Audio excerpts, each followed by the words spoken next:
I'm so excited to have Renee back. I know I'm probably going to butcher your last name, Scheltema.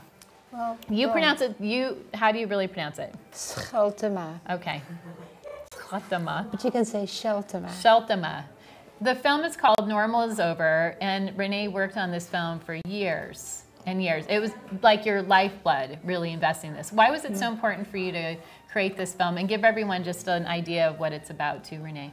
Well, first of all, I've been thinking green for 40 years, and I've sort of known what the problem was, and I could see some sort of a crisis coming. But then I thought, you know, green is the fashion, and it should all be fine.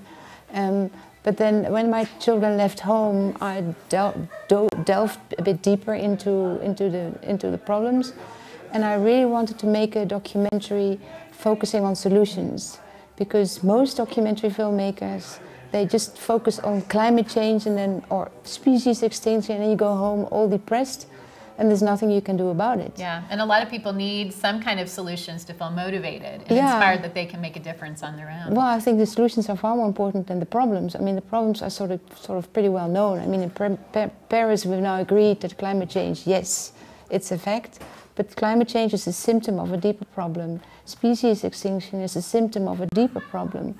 El Nino, suddenly the media speak about El Nino. I know the media are owned and not independent anymore. And El Nino is one of these things that, you know, it comes and goes. Yeah. So, oh, it's just El Nino, it comes and goes. So partly I made this film also because I was a bit cross as what is presented by the media and by others. And so I decided as a one-woman crew to make this film.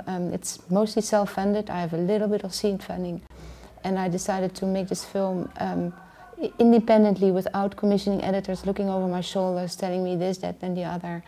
And usually, you know, you film one day and you edit 3 days. At least that's my experience.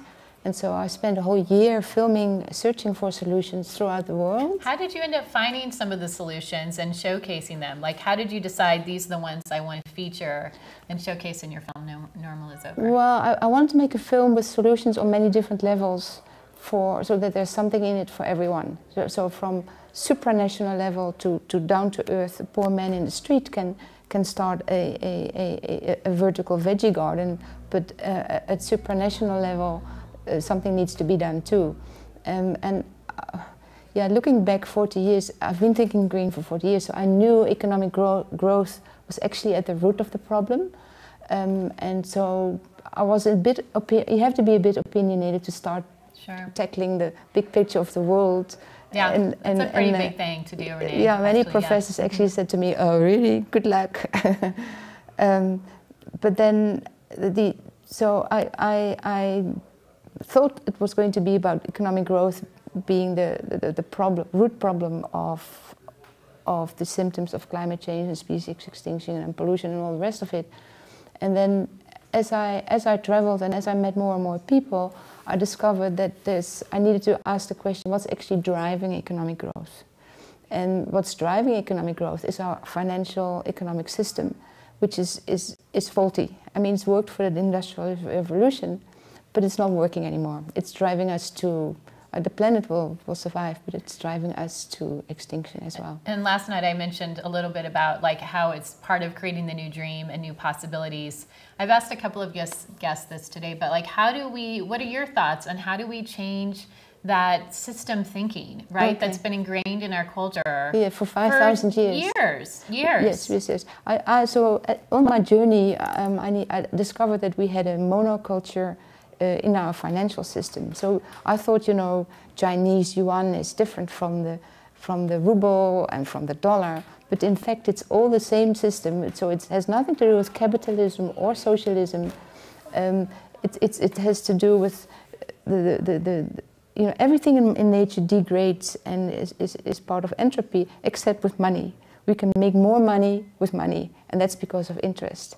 And because of that, we all want to have more money, and then we put it on the side and we stock it in offshore bank accounts, and half of all the world's money, which I'm not so sure if it's 300 trillion or 600 trillion, is stocked on offshore bank accounts, not being part of the real economy, and it's owned by just 80 or 100 people who are part of big corporations, and it's just sitting there doing nothing. And so I'm not saying, you know, that the existing system is crumbling already, and it's been crumbling for the last 20 years. Yeah. And climate change, we only know about it since 20 years. But so the idea is that we actually need to create a parallel universe with a new kind of currency, a new kind of attitude, where time is not money, where we are living in a community, where we don't just serve all our needs with money and don't even greet our neighbors. So there's lots of what we can do on the other side of the existing system. The problem is that a lot of people are doing stuff, but they're not connected. Yeah, so bringing that connection So what together. I'm hoping is, like with this film, people start connecting, and then start to build up another system which is really dedicated to saving our planet. Because what are one of the solutions that you discovered in creating this film, and some of the things that you just brought up? Okay, so from the very simple solution we can do, I mean, yes, species are getting extinct, so you can start saving species in your own local community. I'm sure there's birds or frogs or whatever that's dying out, and you can start a solar group in your street, rather than each and every one have a solar panel on the roof. You know, we can do All this those little things in community. We can our food system is messed up. Just a few big companies control our total food system. And then there's a certification process which makes organic food more expensive. That all needs to change, because organic is actually cheaper than industrial agriculture, which we subsidize. So the whole system needs to. There's so much involved. You kind of start where you are. I mean, how is creating this film Normal is Over? How has it changed the way that you move in the world?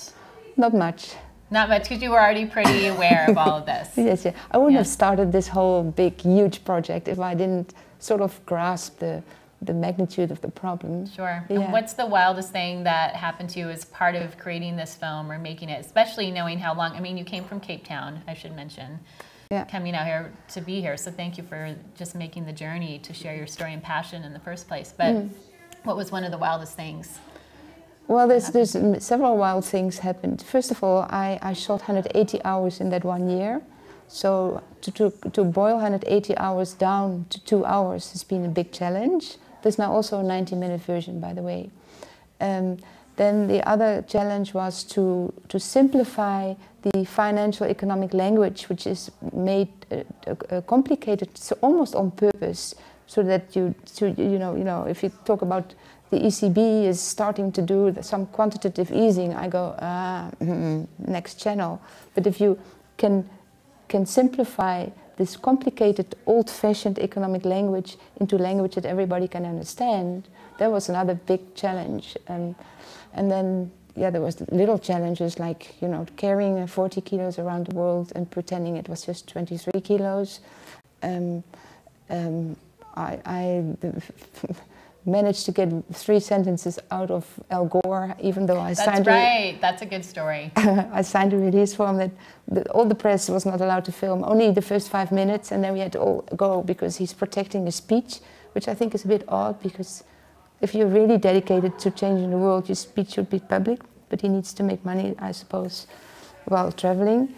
And I had traveled all the way to the north of Holland to film him, and so I sneaked backstage, and I managed to get a few words out of him. He didn't need to say anything, but he did. He said exactly what he needed to say. Sometimes you just show up like you're supposed to be there. Yeah, right. It was lucky. Yeah. What do you want to tell everyone? I mean, it's such an integrated film. Normal is Over. What do you want to tell everyone? Just the overall message.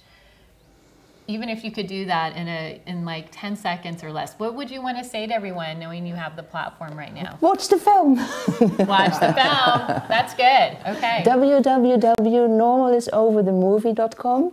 You can watch it online. I don't do politics. I don't do festival politics. I think everyone should watch it and think about it, and maybe screen it in groups or large groups, because it's a sad story. My youngest daughter, helped me make this film in the last 3 years of her life. She dedicated her life to helping me. She made all the animations, she transcribed the interviews, and she said, "Mom, we have to make this film into a movement."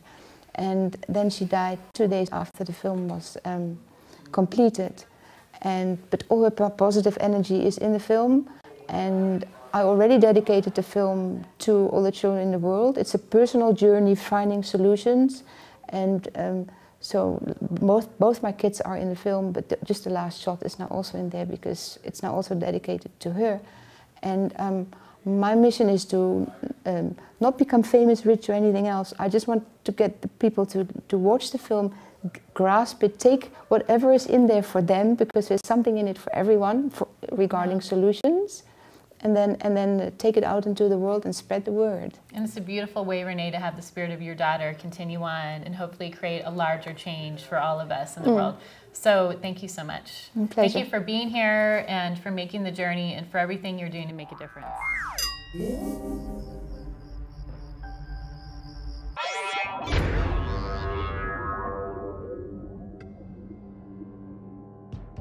It's not just about environmental behaviour, and it's not just about, control or power, it's about the whole system.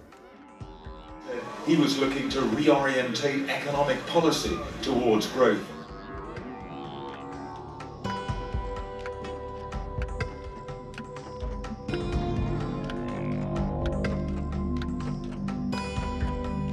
People think that if they have more, they are happier.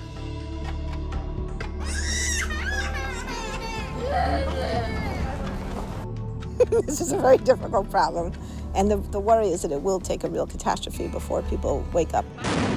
We all have a stake in the future of civilization. In this little dot is the cosmos. I am not spending my energy on trying to fight anything. I am building another world. For me, it's a very emotional thing to realize that we can do it.